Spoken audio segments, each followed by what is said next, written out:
आप इतने गरीब क्यों हैं? अरे भाई, मैं तो रोजाना काम पर भी जाता हूं, फिर मेरी जेब हमेशा खाली ही रहती है। और इतनी मेहनत करने के बावजूद भी आप गरीब क्यों हैं? तो आज की वीडियो में हम आपको बताएंगे कि आपकी गरीबों के मुख्य कारण क्या है। आप गरीबी से हमेशा हमेशा के लिए छुटकारा कैसे पा सकते हैं। तो चलिए दोस्तों, आज की वीडियो को शुरू करते हैं। और हाँ दोस्तों, अगर आप हमारे चैनल पर नए हो तो प्लीज चैनल को सब्सक्राइब करके घंटी के आइकॉन को जरूर दबा देना, ताकि हमारे आने वाली अगली हर वीडियो की नोटिफिकेशन आपके पास सबसे पहले पहुंचे। गरीबी चक्रवृद्धि के रूप में हो सकती है, जो पीढ़ी से पीढ़ी नई उच्चताओं और संसाधनों के लिए संबंधित अवसरों की कमी के कारण हो सकती है।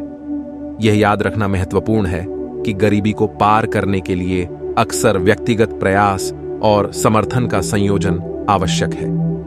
यदि आप कड़ी मेहनत के बावजूद प्रतिस्थिति के साथ वित्तीय कठिनाइयों का सामना कर रहे हैं, तो वित्तीय सलाहकार, करियर सलाहकार या समुदाय संगठनों से मार्गदर्शन प्राप्त करना विचारने योग्य है।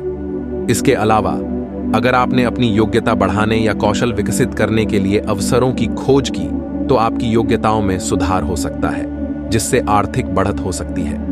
और दोस्तों, गरीबी से छुटकारा पाने का सबसे बड़ा एक ही उपाय है कि आप अपने घर खर्च के अलावा कोई भी फालतू खर्च से बचें, जैसे new mobile, new car, new TV, new bike, new घर आदि सामानों को ज्यादा जरूरत पड़ने पर ही खरीदें, वरना पुराने मोबाइल, कार, टीवी, बाइक, घर आदि से ही काम चलाएं।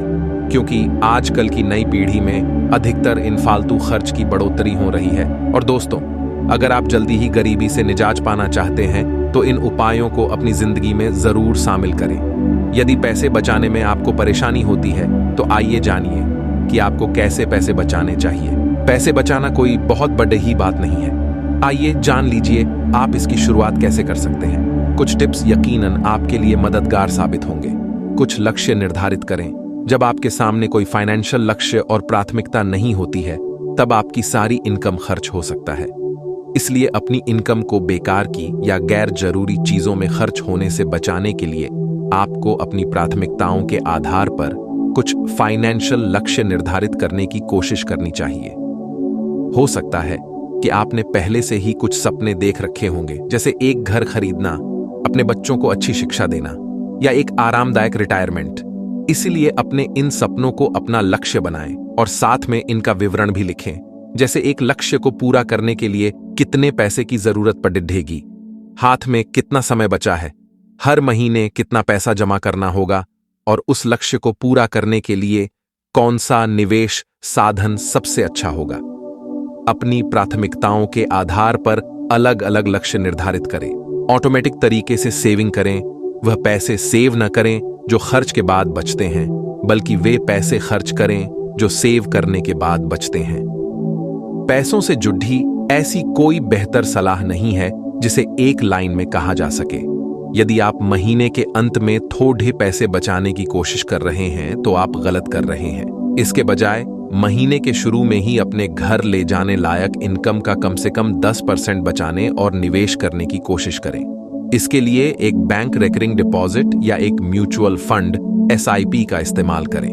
आप इन्हें ऑनलाइन शुरू कर सकते हैं। इस तरह हर महीने के पहले सप्ताह में ही आपके पैसे ऑटोमेटिक तरीके से आपके सेविंग्स अकाउंट से निकलकर आपके डिपॉजिट या म्यूचुअल फंड अकाउंट में चले जाएंगे। इसे धीरे धीरे बढ़ाकर 20% तक ले जाने की कोशिश करें और वहां से उसे और बेहतर बनाते रहें। जिंदगी का भरपूर मजा उठाएं, लेकिन अपनी हद में रहें। ये जिंदगी न मिलेगी दोबारा।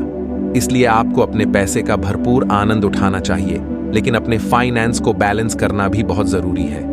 इससे आपको अपनी मनचाही जिंदगी जीने का मौका मिलेगा, लेकिन इसी के साथ कुछ पैसे बचाने में भी मदद मिलेगी। इसलिए लाइफस्टाइल और मनोरंजन पर अपनी समझदारी के साथ खर्च करने के लिए एक मंथली और ईयरली बजट बनाएं। मान लीजिए आपके फिक्स्ड खर्च 50% हैं और आपको 20% सेव करना है, इसलिए आपके अन्य खर्च 30% से अधिक नहीं होने चाहिए। शॉपिंग, कपड़े, बाहरी खान पान, छुट्टियों में घूमने जाना और नए गैजेट्स खरीदना, ये सब इस 30% में शामिल होना चाहिए। इस तरह आप वह सब कर पाएंगे जो करना चाहते हैं, लेकिन इसी के साथ आप अपने खर्च को हद में भी रख पाएंगे। यदि अपनी मौजूदा इनकम में से सेविंग करने में परेशानी हो रही है तो आपको एक अलग इनकम करने की कोशिश करनी चाहिए। अपने किसी शौक के आधार पर कोई काम शुरू करें या एक फ्रीलांस वर्क शुरू करें या एक पार्ट टाइम नौकरी करने की कोशिश करें। लेकिन इस एक्स्ट्रा इनकम का मुख्य उद्देश्य आपको सेविंग करने में मदद करना है। इसलिए सुनिश्चित करें कि यह इनकम और साथ में समय समय पर मिलने वाली रकम सीधे सेविंग या निवेश में जानी चाहिए। कम खर्चीला बनने की कोशिश करें। आपको थोड़ा दिखावा करने का मन कर सकता है और इस इच्छा को दबाना मुश्किल हो सकता है। इसलिए आपको एक ऐसा तरीका अपनाना चाहिए जिससे आपकी इच्छा भी पूरी हो जाए और आपके कम से कम पैसे खर्च हों। इसका सबसे अच्छा तरीका यही है कि ऐसी डील्स और डिस्काउंट का पता लगाना चाहिए या कुछ ऐसे तरीकों का पता लगाना चाहिए जिससे आपको ज्यादा से ज्यादा cashback, credit card, reward points और फ्रीबीज मिल सकें। लाइफस्टाइल, मनोरंजन और कंजम्पशन पर होने वाले खर्च के मामले में आपको अपने निवेश पर कोई रिटर्न नहीं मिलता है, लेकिन आप उन खर्चों में कटौती करके इसे कम से कम कर सकते हैं। इससे आपकी सेविंग बेहतर हो जाएगी।